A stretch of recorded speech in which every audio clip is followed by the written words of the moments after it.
Donc je vais vous parler de direction d'acteur. C'est vraiment lié, c'est vraiment la chose la plus liée à la personnalité du réalisateur. C'est beaucoup lié à la façon de parler. Et donc, si vous êtes timide, si vous êtes autoritaire, si vous êtes pervers, si vous êtes gentil, méchant, ça sera avec ça que vous allez diriger des acteurs. Et je dis ça parce que c'est vrai que s'il y avait Abdelatif Kechiche ou s'il y avait, je sais pas, Pierre Salvadori que vous avez vu l'autre jour, chacun vous dirait des choses très très différentes. Vraiment, le point de départ, c'est de dire qu'il n'y a pas de règles en fait. Et donc, ce que je vais vous dire, c'est pas des règles, hein, c'est pas une espèce de grammaire qu'il faut suivre à la lettre. C'est vraiment des choses que je pense. Ce qui s'est passé pour moi en fait, c'est que c'est vraiment, j'ai eu l'impression que la direction d'acteur c'était quelque chose qu'il fallait que j'apprenne et que c'était la chose la plus loin de moi quand j'avais 18 ans, 20 ans. Et j'ai eu l'impression que c'était une langue étrangère en fait, qu'il fallait apprendre une langue étrangère et que parler à un acteur c'est comme parler dans une autre langue. Donc j'ai beaucoup évolué dans ma façon de faire. Alors il y a eu des étapes importantes. Pour vous résumer, j'ai fait 2 années à la fac, une année à Paris 3, une année à Paris 8 en cinéma. Donc j'ai eu une licence puis une maîtrise de cinéma. Et ensuite, j'ai eu la chance de pouvoir partir aux États-Unis. J'ai passé 2 ans à New York dans une école qui s'appelle New York University.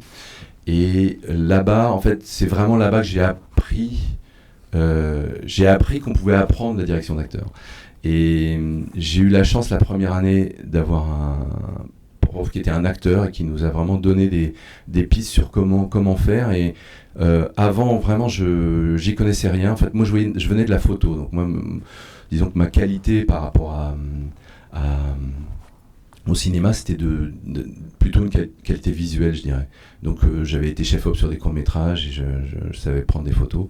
Donc, avec ce prof, en fait, il y a eu des choses très fondamentales que j'ai apprises sur le fait que, d'une part, le jeu, c'est beaucoup lié à la dramaturgie. C'est-à-dire que le scénario est très lié au fait de se poser des questions sur la direction d'acteur. Donc, évidemment, les dialogues comptent, mais une des choses les plus importantes que ce prof nous ait dit, c'est il faut croire ce qu'un personnage fait et pas ce qu'un personnage dit. Et c'est vrai que très souvent, notamment, le cas typique, c'est le mensonge. Quand un personnage ment, évidemment, il ne faut pas croire ce qu'il dit. Et donc, ce qu'il est en train de jouer, c'est qu'il est en train de jouer quelque chose qui n'est pas dans les mots. Et c'est pratiquement vrai pour toutes les scènes. Donc, pour le mensonge, c'est évident. Mais pour des scènes de sincérité, c'est vrai aussi. Et que les mots, c'est un véhicule, mais c'est pas le véhicule le plus important. Le mot-clé, c'est la motivation. C'est-à-dire que vous avez des actes à donner, et c'est pour ça qu'on appelle ça des acteurs, c'est que les acteurs effectuent des actes, et que ces actes-là, s'ils sont vides, il n'y a rien à jouer, et si plus vous les remplissez avec des éléments, plus vous racontez une histoire, et plus cet acte-là, il est rempli de quelque chose d'important. Et donc ça, c'est vrai pour la comédie, pour la tragédie, pour les émotions, et en fait, cette simple chose, elle est importante. Il y a un documentaire qui existe sur Bergman qui raconte comment il dit à ses assistants, et depuis ce film-là, je l'ai toujours dit à mes assistants quand ils dirigent les figurants, qu'au lieu de leur dire « passez de gauche à droite », parce qu'on veut juste qu'ils passent devant la caméra, il leur raconte une histoire, il demande aux assistants de raconter une histoire, et donc il dit « t'es très en retard et ta grand-mère est malade ».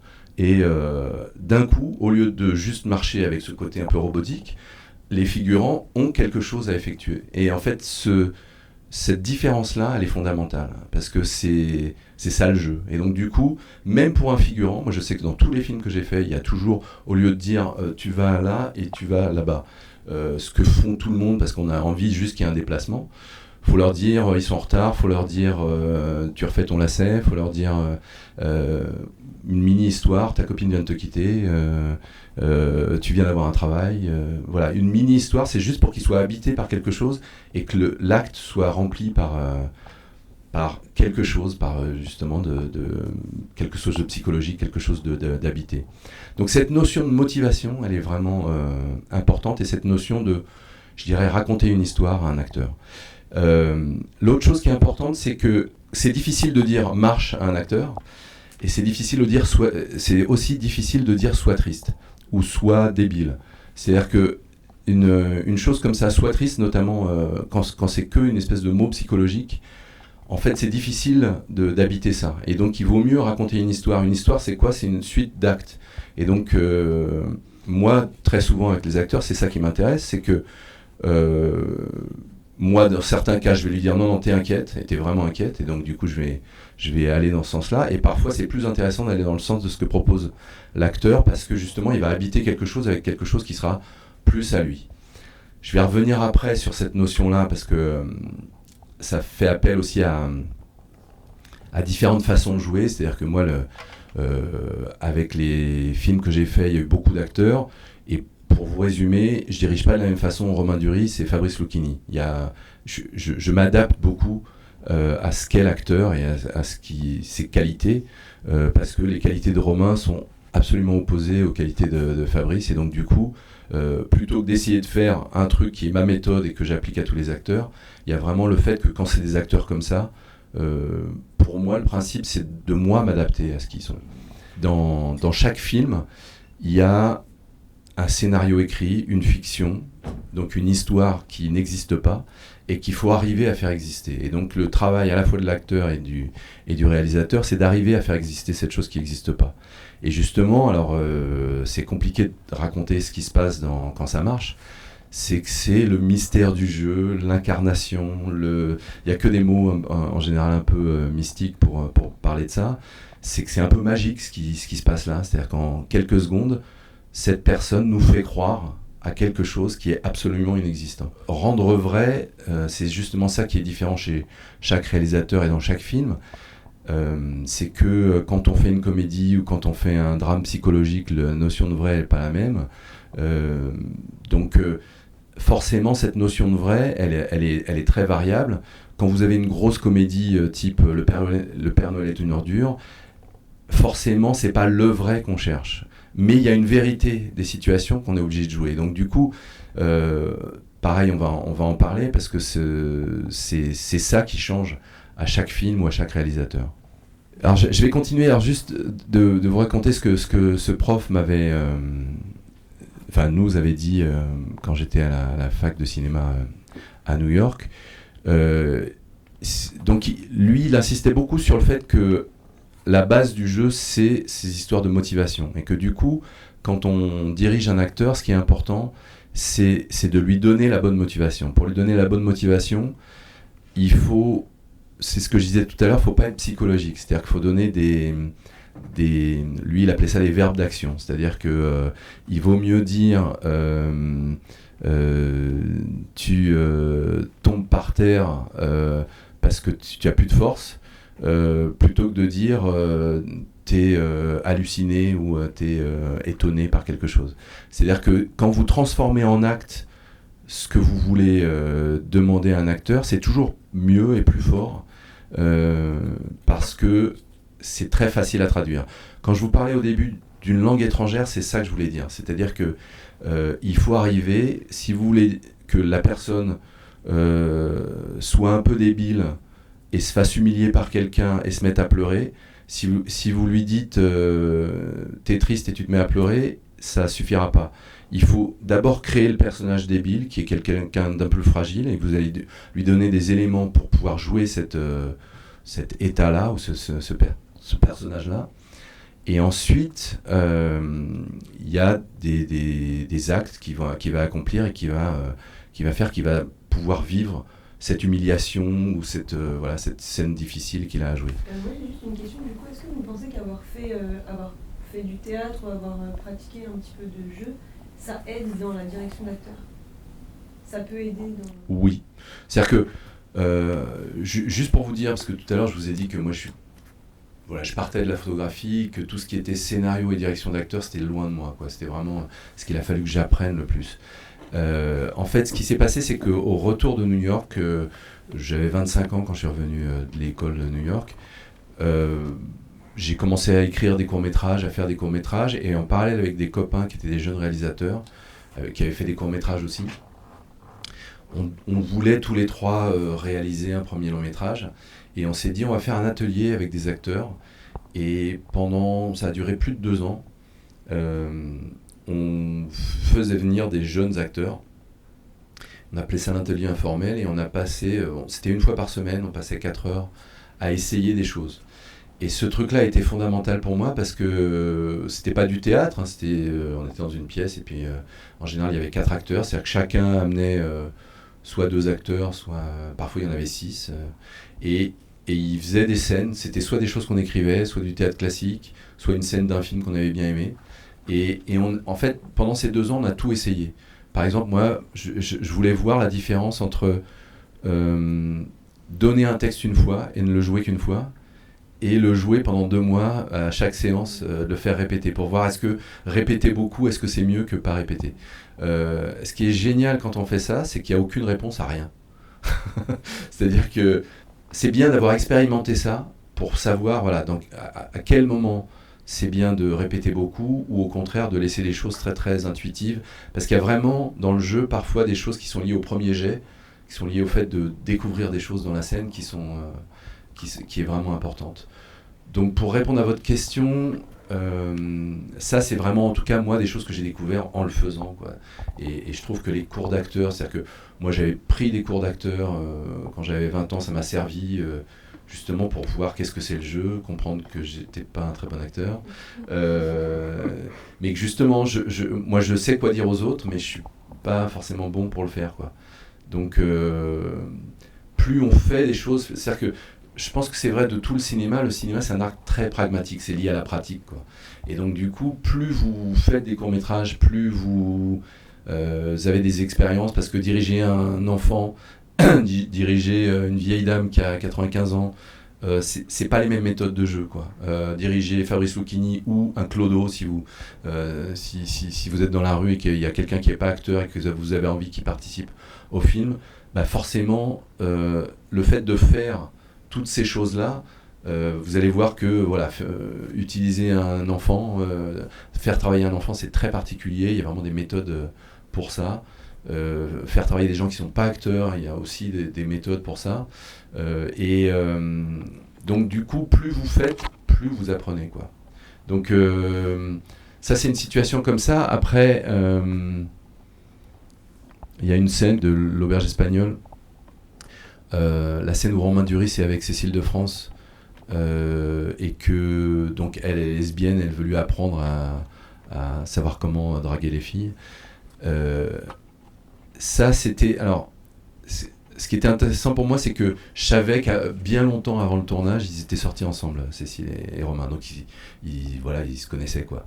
Que du coup ils avaient une complicité, qu'ils avaient pu, enfin c'était arrivé je sais pas 3 ans avant le film, mais qui avait ce truc qu'il y a quand on est sorti avec quelqu'un où il y a une sorte de complicité physique, donc je savais qu'il y avait ça, que j'avais pas envie de, enfin je savais que ça allait être particulier quand ils allaient se toucher, parce que voilà ils avaient eu ce vécu là. Et il y a une chose qui s'est passée pendant qu'on répétait qui était vraiment intéressante et qui lui a vraiment permis de trouver le personnage, c'est que dans cette scène, quand on répétait la scène, il fallait qu'elle montre à Romain comment tenir une femme. Donc Romain jouait la femme et elle jouait l'homme. Et en fait, au début, Cécile elle disait mais non, mais il faut que tu fasses, tiens viens. Et puis donc elle arrêtait pas de bouger. Et à un moment, je lui dis arrête de bouger et t'essayes de pas bouger. C'est Romain qui doit bouger. Et du coup, elle s'est postée comme ça sur ses 2 jambes. Elle dit viens. Et en fait, simplement parce qu'elle a eu cette attitude-là, elle a compris que le fait de ne pas bouger, ça lui donnait une sorte de masculinité et de rapport de force par rapport à Romain. Et lui, par contre, il fait comme ça dans la scène, il se tortille. Et en fait, dans cette scène-là, la féminité de Romain et la masculinité de Cécile a été trouvée sur une histoire de posture. C'est-à-dire qu'en étant immobile, elle a trouvé une façon de parler, en fait. Et je sais que Cécile a été vachement sensible à ça, elle avait fait du mime, donc le fait de trouver des choses par le corps, disons, c'est quelque chose qui lui parlait beaucoup. Et c'est vrai que toute la scène, si vous regardez la scène, elle a l'ascendant, disons, sur Romain Duris, parce qu'elle a une façon masculine de ne pas bouger, quoi. Enfin, il y a un truc comme ça qui est lié à l'immobilité. Enfin, surtout qu'on peut pas vivre... on peut pas créer sans avoir conscience des clichés, Ouais. sans avoir conscience des clichés. Et Flaubert, déjà, dans l'éducation sentimentale, il s'amusait des clichés de la rencontre amoureuse. Non, bien sûr, mais en fait, ce qu'il faut que vous sachiez pour vous-même, c'est quelle dose vous utilisez. Moi, je sais que c'était un des problèmes que j'avais dans l'auberge espagnole. Je me suis dit, ok, c'est une colocation avec des gens de toute l'Europe. Et donc, il faut que je choisisse un Danois, une Espagnole, une Anglaise, un Italien, un Français. Et forcément, je me suis dit, je ne vais pas écrire un personnage d'Italien en investissant avec tous les clichés que moi j'ai sur les Italiens. Et donc j'étais en Italie et le principe de casting, en tout cas de l'auberge espagnole, c'était j'ai été dans 5-6 pays européens et à chaque fois il y avait un directeur ou une directrice de casting qui choisissait 30 jeunes acteurs.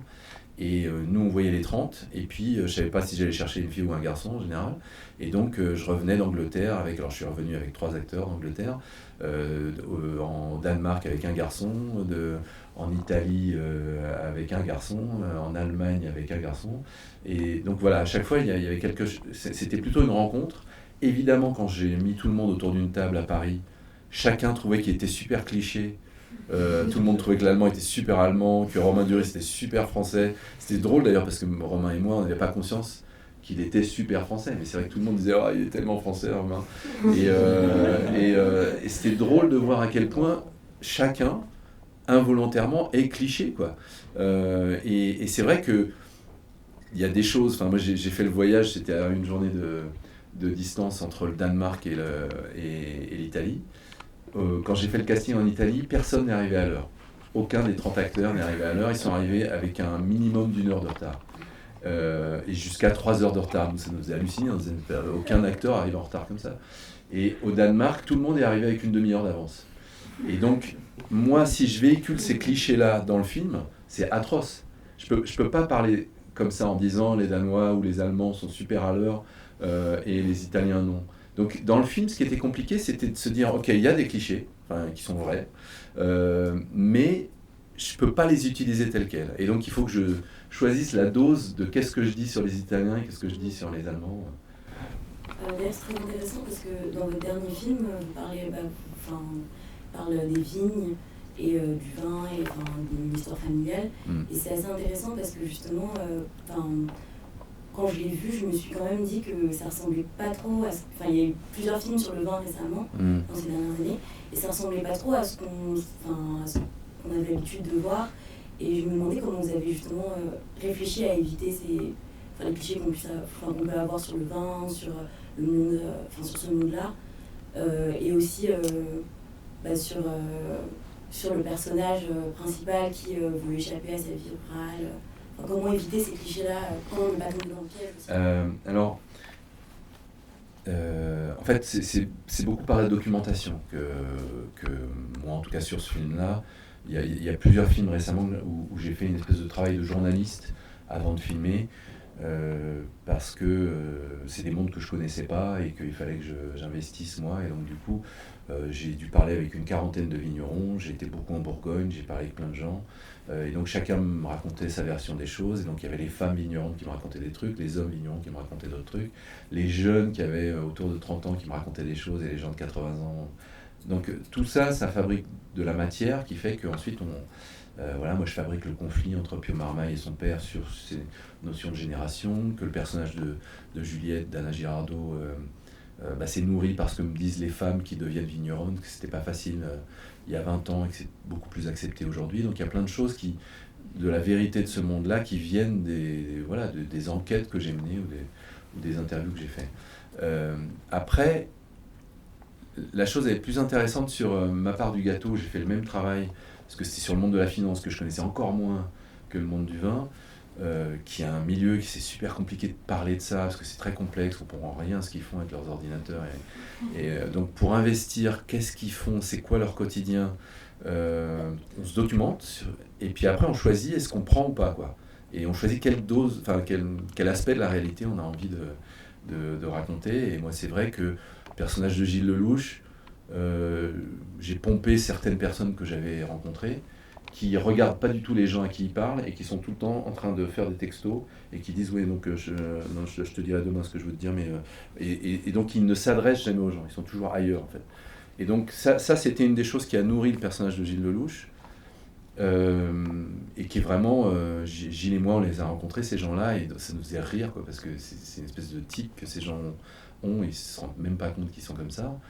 Et du coup, voilà, il a construit son personnage sur des choses comme ça qui sont très documentées. En tout cas, moi, je sais que plus je fais des films et plus le fait de me documenter sur les personnages, c'est important. Parce que justement, ensuite, on choisit qu'est-ce qu'on garde de la réalité. Mais la réalité, comme on dit, est toujours plus forte que la fiction. Et donc, c'est vrai que très souvent, dans la réalité, il y a des choses magnifiques, quoi. Vous avez dit que plus plus votre carrière avance et plus vous vous documentez sur les films. Je pense que c'est aussi peut-être lié au fait que vous travaillez avec des acteurs plus importants aussi.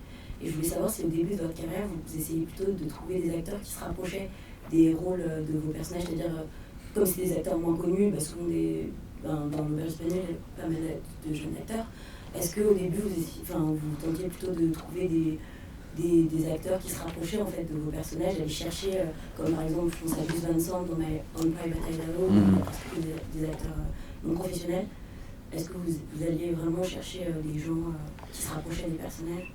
Alors, c'est vrai que par exemple, Chacun cherche son chat, c'est un film que j'ai fait avec plus de non-acteurs que d'acteurs.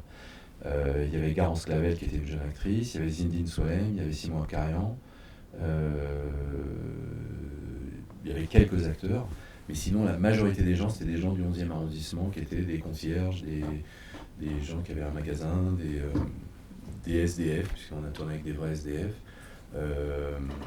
Et le but du film, c'était de mélanger justement les deux populations, avec des choses qui sont différentes, et d'avoir un langage qui est assez proche du reportage en fait. Donc il y avait des choses qui étaient très répétées, créées, composées. Le personnage de Zindine Sohem, voilà, c'est une sorte de débile mental, un mec un peu attardé qui gravite dans le quartier.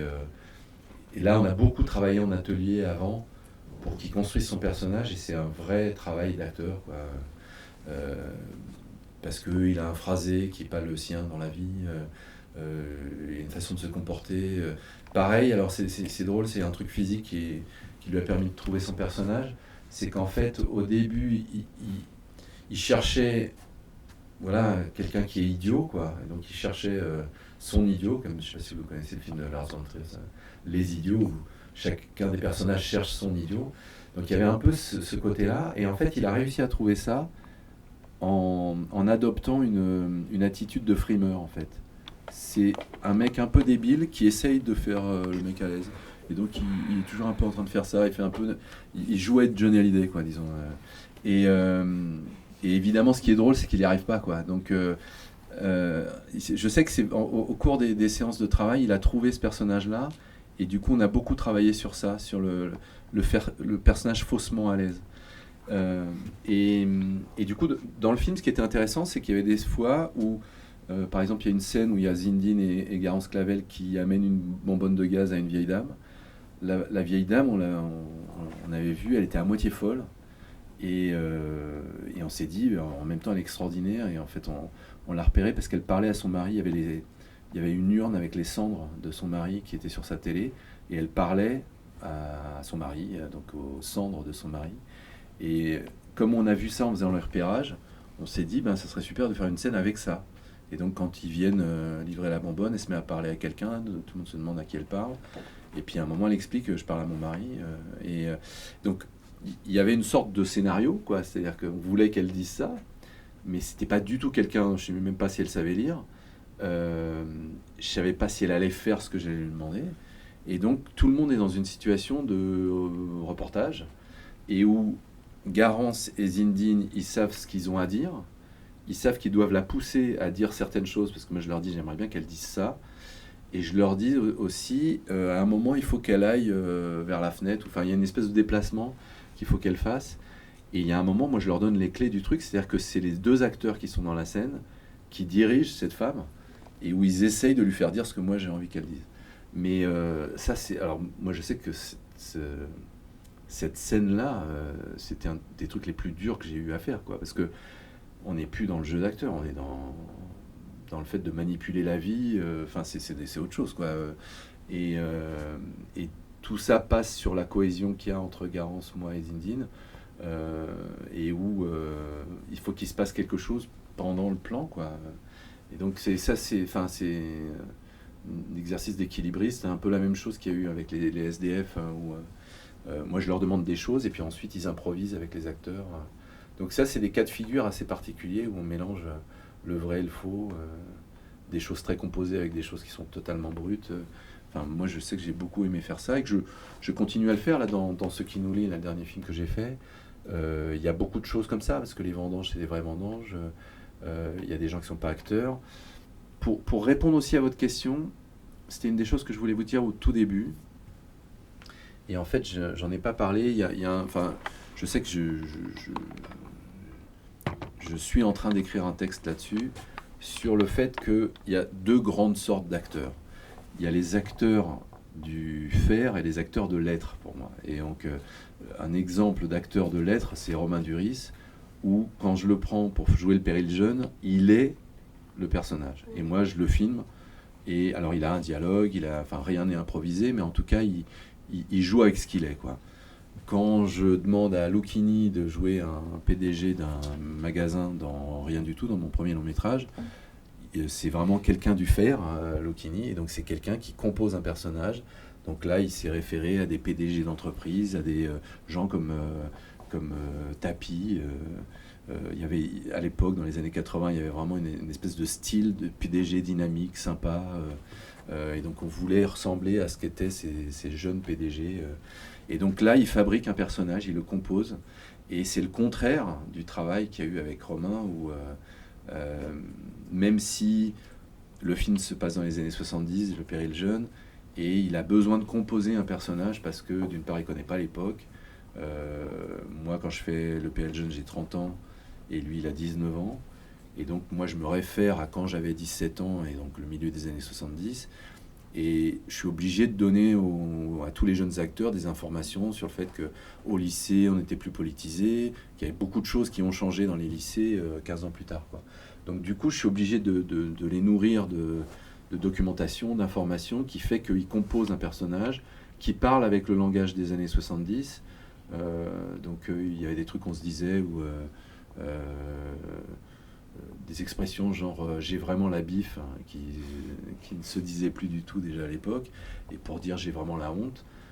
Et donc du coup, les acteurs, je leur donne des trucs qui sont obligés d'apprendre et qui n'est pas leur langage. Donc il y a tout un travail, mais malgré tout, ce qui est intéressant, je pense, dans le travail d'acteur du Péril jeune, c'est que je filme ces gens-là, quoi. Et c'est vrai avec Élodie Bouchez, ou avec Vincent Elbaz, ou avec Romain Duris. Ouais. C'est intéressant parce que vous avez travaillé longtemps avec Romain Duris, et je me disais, comme vous l'avez un peu accueilli, comment ça se passe, vous pensez que la collaboration entre un réalisateur et un acteur comme ça permet à l'acteur de trouver aussi sa manière de... est-ce que vous pensez que votre cinéma a influencé aussi sa manière de faire, sa manière de jouer, comme Truffaut a peut-être influencé Jean-Pierre? Oui, mais je pense moins que... Léo, le truc, c'est que lui, il a toujours joué Jean-Pierre Léo. Je pense que Romain a plus évolué que Jean-Pierre Léo. Alors, je sais pas si c'est parce qu'il a été avec beaucoup de réalisateurs, Romain Duris. Donc c'est vrai que en travaillant sur Gadjo Dilo de Tony Gatliff, ou en travaillant sur, évidemment avec Jacques Audiard dans De battre mon cœur s'est arrêté. C'est des expériences qui sont très très différentes les unes des autres, et du coup, il a besoin de changer, d'investir des choses. Et c'est vrai que moi, quand je fais Casse-tête chinois avec Romain, c'est pas du tout le même acteur que quand je fais le Péril jeune. Donc, et c'est un truc qu'il dit d'ailleurs en faisant l'Auberge espagnole. Avant, il n'était pas sûr de devenir acteur, avant l'Auberge espagnole. Et puis, l'Auberge, c'est le premier film où il me dit « je veux être acteur » avant qu'on tourne. Et du coup, il prend des notes, il se met à être dans la peau d'un acteur qui veut être acteur, et où il y a cette notion de travail, justement. C'est pas juste intuitivement trouver une vérité dans les scènes. C'est que là, vraiment, il travaille les scènes, quoi. Donc, il y a eu vraiment une évolution dans le personnage de Romain. Et ce que je raconte sur l'être et le faire, c'est qu'il a commencé en étant un acteur de l'être. Et je pense que dans Casse-tête chinois, ou aujourd'hui, c'est un acteur qui est beaucoup plus proche d'un acteur du faire, et où son but et son envie, c'est de fabriquer des personnages. Est-ce que quelquefois vous avez l'impression d'être allé trop loin quand vous avez pour obtenir quelque chose, un jeu? Non, j'aurais plutôt tendance à penser que parfois j'ai été pas assez loin. Mais non, parce que y a parfois il faut aller loin, quoi. C'est le but de notre métier. Après, moi je sais que j'ai des barrières où il y a certains réalisateurs qui ont dit à certains acteurs que je connais, pour jouer un junkie, il faut que tu prennes de la dope. Moi je dirais jamais ça à un acteur. Il y a une chose comme ça où moi je sais que pour Romain Duris, c'était pas facile de jouer dans Paris un personnage il était malade du cœur et voilà, c'est quelqu'un qui se dit je vais sans doute mourir et où comme il fallait qu'il aille loin dans ça, il fallait que je le pousse à aller loin. On n'avait jamais fait ce genre de choses et donc c'était un truc vraiment dramatique et dur. Et là, il a fallu que je le pousse, mais d'une façon violente. Et je sais que Juliette Binoche m'a beaucoup aidé parce qu'elle savait qu'il fallait le pousser et il avait un truc où il restait un peu en surface au début. Et donc, il a fallu qu'on le pousse. Mais par contre, moi, j'étais conscient du fait qu'en le poussant vers le fait qu'il se mette à pleurer de façon incontrôlée parfois, ou il fallait le faire sortir du personnage. Et donc, du coup... il y a des rôles comme ça où quand on pousse quelqu'un, donc on est obligé d'aller loin parce que si on va pas loin on va nulle part, mais après il faut aider l'acteur à sortir, quoi, en disant retrouve ta peau, voilà, il faut incarner, il faut désincarner. C'est-à-dire qu'il y a vraiment sur ces scènes là il faut savoir investir et enlever le costume parce que là sinon on détériore la psychologie de quelqu'un, quoi. Et ce qui, moi, me fascine dans tout ça, parce que ça sera ma conclusion, c'est que quand on cherche d'une prise à l'autre, on ne sait pas ce qu'on cherche, quoi. Et donc, il y a vraiment un travail d'une prise à l'autre qui fait que c'est pas de l'ordre de la maîtrise, de l'ordre d'avoir de l'expérience et de se dire, voilà, il faut qu'elle aille à cet endroit et je vais l'amener à cet endroit. C'est qu'elle ne sait pas et moi, je ne sais pas. Et que... ce qui est beau, c'est ça, c'est d'aller vers le mystère de cet endroit inconnu qui est, alors je sais pas comment l'appeler, la justesse, le mystère, le glamour, je sais pas quel mot correspond à ça, mais il y a un truc, voilà, une espèce de lieu inconnu qui est que il y a un moment quelque chose se passe et cette chose est totalement mystérieuse et c'est ça qu'on cherche, quoi. C'est juste un espèce d'état de grâce qui fait que c'est au-delà d'être juste, c'est au-delà d'être vrai. C'est quelque chose qui est un peu mystérieux, qui fait que voilà, c'est bien joué. Bon.